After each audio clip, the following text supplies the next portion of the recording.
Welcome to Not in Real Estate with me, Nashon Okoa. In this episode, we're going to talk about housing and home ownership. The big issue about the pressure for people owning houses in Kenya today. But before we do that, let me say in the last 2 months or so that we've been away writing books, and the latest book on real estate is out. The 7 Rules on Real Estate Investment. It was launched on 31st of August this year, and it's the latest book in the construction sector and construction industry. You can grab a copy directly through us, or you can visit Nuria bookstore. You'll get a copy of this book. It's a wonderful book if you're seeking to invest in real estate. If you're looking to make some money in real estate, how do you bulletproof your investments? How do you do it properly? The 7 rules I talk about here. In the future editions of this podcast, we'll probably talk about certain rules in this book. But for now, get a copy. If you're seeking to do an investment, you want to buy an apartment, put Airbnb, buy an apartment for rent, you want to build a development, whatever kind of investment in real estate, this book is for you. Now back to it. I want to talk about home ownership. I've mentioned so many times in this episode or podcast that we have a fixation with home ownership in this country, which is fundamentally flawed. There's this pressure of the middle class in our country that everyone must own a home, everyone must buy a house, everyone must have a home that they own, and the pressure is that if you somehow don't own a home, you are considered to be a failure. I mean, that is not a very wise statement, and we are putting our middle class in a big problem and a big pressure. I want to talk about it in the context of real estate and in the context of investment. Sometimes it's just the most incredibly sensible decisions financially to just rent an apartment, and there's nothing fundamentally wrong if you rent an apartment for the rest of your life. There's nothing wrong with it. If you look at financial models around real estate, sometimes it is a very sensible decision to just rent an apartment all the way of your life rather than buy a home. So there's this fixation with, if you don't own a house, if you don't own a house, if you don't buy a house, certainly you are somehow considered a failure. While I have no issue with home ownership, actually, if you can afford buying a house, please buy an house. There's nothing wrong with it. However, the problem I have with home ownership and buying houses is we're putting a lot of pressure into people and allowing people to fall into debt. There is nothing lucrative in paying a mortgage for 25, 30 years. You're working Monday to Saturday or Monday to Friday to enjoy a house you're paying for 30 years, 25 years on a Saturday, on a Sunday only.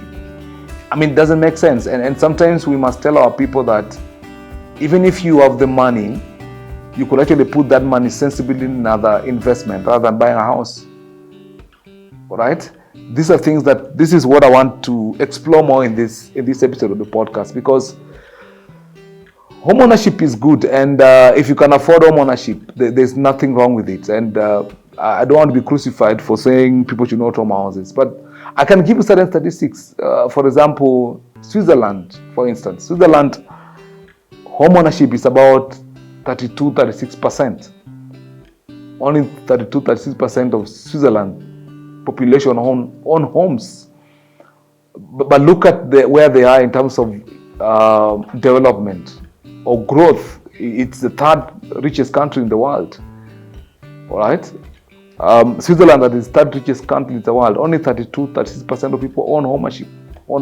Actually, the countries that have the highest home ownership in Europe, and I know I've talked about this in this podcast before, the countries that have the highest home ownership in the European countries, in Europe, actually the poorest, Albania, Romania, all right?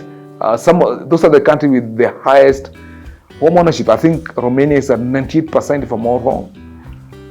And they're the poorest in Europe. So home ownership is not something that should be fundamentally viewed like, if you own a house, you're rich. there are a lot of issues that come with home ownership, and I'll discuss some of them here. And before you buy a house or have the pressure of I need to buy a house, there's certain things you must consider in that decision of buying a house.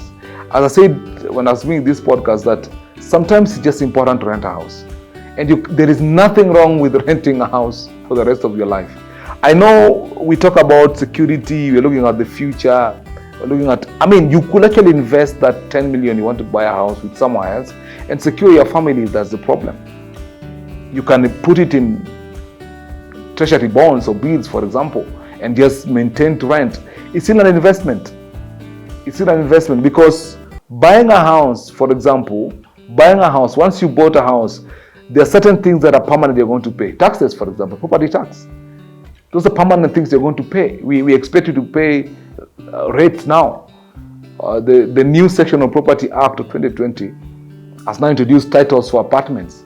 So if you buy an apartment, for instance, you have a title for that apartment. So you're perpetually going to pay rates on that apartment. There are costs that comes with home ownership that you have to consider before you buy a house. And when you do your mathematics, a number of times when people rush to buy houses and get a mortgage, they're going to pay for 30, 35 years. That again is influenced by rates or interest rates, influenced by inflation. There's a lot of vagaries that affect you buying a house, because you won't be lucky. Some people may buy it cash, but even if you buy it cash, there are certain costs that come with that. Maintenance cost of a home. Service charges. Service charges is one that keep growing all the time. Look at utility bills that are coming up now. It's a lot of service charge bills that are just ballooning. So when you're buying a house, there's nothing wrong with it if you can afford it. My question is, I think there's a lot of pressure in a lot of what I call the middle class today, that the ceiling for achievement in our society today is you must own a house. And certainly if you don't own a house, there's something wrong with you. You're considered a failure. So there's this rush to home ownership without really interrogating the nitty-gritties around home ownership. That's certainly what I really want to disabuse. And it is not to be the case. That should not be the case. That you can actually insist on renting an apartment. If you have a good rent, you've got a good apartment, and you have a good rent that you can afford, why not? Why not for the rest of your life? It's an option for us. People need to consider this option, even to building sometimes, because I know there's a lot of sentimental value or emotional value you put in this building, but a lot of thought around buying homes and buying houses over our heads. They're very impulsive thoughts. There's nothing, people don't think around them so much, and yet people need to think about the cost of buying a house, the overall cost, the longevity cost of buying a house before you buy a house. And it needs to make sense. Financially, it needs to make sense. Let me give examples. I have interacted with the people who bought houses and then they didn't really consider service charge, for instance. And service charges, we've talked about it here before, is one of those key, intricately hidden costs in property. You're buying a house. People are excited about buying a house, but not many interrogate what will be the cost of maintaining this house. And people want luxurious things, heated swimming pools. I want a house with high-speed lifts. I want a house with a fully fitted gym. Houses that have so many what I call high-profile amenities. But those amenities come with costs. And sometimes when you buy a property, we don't really think through the cost that it will take to maintain those amenities until you get in. And I know several people in this city that bought houses, moved in, and after a few months moved out because the service charge was that crazy. They couldn't afford the service charge. I've seen people that buy houses and then realize that the cost of the service charge is more or less equal to the cost of the rental they were paying before buying the house. They didn't think through it. So you're renting for argument's sake 45,000. You buy an apartment, you move in, and you find your service charge it's ballooning to almost those areas. It's a problem. So there are costs that you are perpetually going to pay when you buy a house. I know you're going to say, like, even when you rent nowadays, they put service charge cost. They do, but sometimes that more or less is not on you. It's on the landlord. Okay, so there are a lot of costs that are in buying a house, buying an apartment, that you must interrogate before you really decide on the decision of buying an apartment or buying a house. And what I'm here to tell you is that it's okay not to buy a house. It's okay to live the rest of your Kenyan life without a property. It's okay to live the rest of your Kenyan life without owning a house.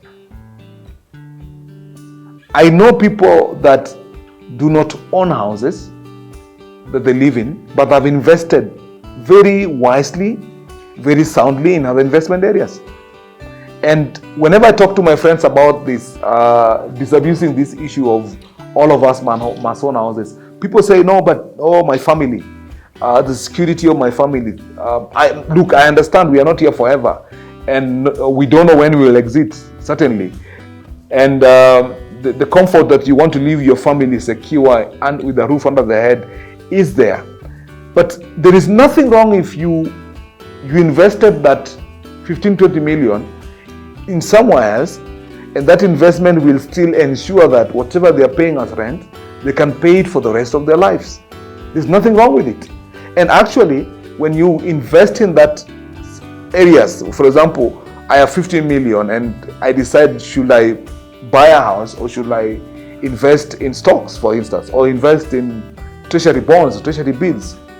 Sometimes just putting that 50 million in treasury bonds is a very wise financial decision, and I keep renting. The kind of money I get in terms of interest from that investment could actually sustain my family or sustain me in just paying my rent, and I have extra money. It's a very wise financial decision sometimes just not to buy a house. I know you're going to say, no, but it's an asset. But at what cost? What is the cost of buying a house at 10 million vis-a-vis the cost of you putting that money in a certain investment that could earn you more money? And actually, sometimes you could even live in a very high-end apartment with that investment, with what interest the investment brings on board. You do not have to own houses. The fixation with home ownership in this country is the reason why we've been talking about the affordable housing agenda as a country, when you have a lot of issues that need to be addressed as a priority. Okay? There's just this fixation that we need to own houses. We do not need to own houses. We can rent houses. And I find it personally something really wrong with paying for a house for 25, 30 years. I find that really absurd. That you're going to mortgage yourself for 25, 30 years, paying for a house, you're going to work Monday to Friday, to sit in a house for 2 days for the rest of your life. Monday to Friday, you're working to pay for 2 days in a week for 30, 25 years. Look, financially, if you look at it overall, it's not a very wise decision people make. Okay? So, sometimes if you have the money and you're going to reach those decisions where you have the money, think about it critically, whether you really need to buy a house or should you just continue renting. Should I have the money that I have now in my account to buy a house, invest it properly somewhere, okay? And the interest that I'll get from that investment, the returns I get from that investment could actually help me to continue renting even in better places in this city, and I still have a lot of balance that I can even use for more investment. We pour all our investments into home ownership and then have nothing else for the rest of our lives, a roof over your head, and you're living really poor in a house. It doesn't make sense. So we need to get out of this fixation with home ownership. there's a problem around it. There is this mentality that, and it's been driven by the mainstream media, it's driven by the social media. There's a lot of pressure around everyone else that the epitome of success, if you're going to be at the summit of success in your life, is home ownership. It's not home ownership. And then we are plunging everyone else to go into loans, to go into mortgages at the expense of other very wise investment that we'll have done with that money. So guys, home ownership is not everything. It is good. Look, don't crucify me. If you can afford home ownership, if you can afford to buy that house, buy it. But do not have the pressure of buying a house through a lot of loans at the expense of really otherwise investment decisions. Something is wrong in that direction. You can actually rent an apartment. You can rent for your house for the rest of your life, and you'll be okay. You can invest in other areas and rent for the rest of your life. I've given you very good example globally of countries that have very minimal home ownerships. Very minimal home ownerships. All right? And they're ranked some of the best in development index in the world. And I've given you examples, countries that have nearly 100% home ownership, and they're the poorest. So let us come to this understanding that yes, it's good to own a house, and if you can afford it, please do. But do not fall for the pressure that is the public there. Do not fall for this mainstream conventional thinking that every middle class and everyone is falling for, that the epitome of life, the epitome of living is you must own a house. You do not have to. Actually, let me shock you, you could actually buy a house and put it for investment and continue renting. You could actually buy a house and put it in Airbnb investment and continue renting. Invest that money elsewhere. Okay? But I do not want to sit here and encourage you that you need to sit and take a loan, plunge it into buying a house in real estate over your head, and then you struggle to maintain that house. There's a lot of costs that come with maintaining a house. There's a lot of costs that come with buying a house. And the thing with buying a house is, once you buy it, some of those taxes are for perpetuity. They will be there forever. As long as that house is yours, you'll pay those taxes. You'll pay those taxes. And I just told you about the new Social Property Act. You get a title for your apartment, you're going to expect you to pay rates for the rest of your lives. Okay? It's different when you rent. So, if you have that money today, and I know some of you are toying this idea of, should I buy a house, should I not buy a house, and there's this pressure of people, housewarming. I mean, this social media is full of these pressures. Instagram is full of this pressure. People posting their houses, posting their apartments, and all those kind of pressure that we feel to own a house. And also, sometimes some of you will be toying this idea right now. Please sit down and work it out. And if the numbers do not add up for you, walk away from it.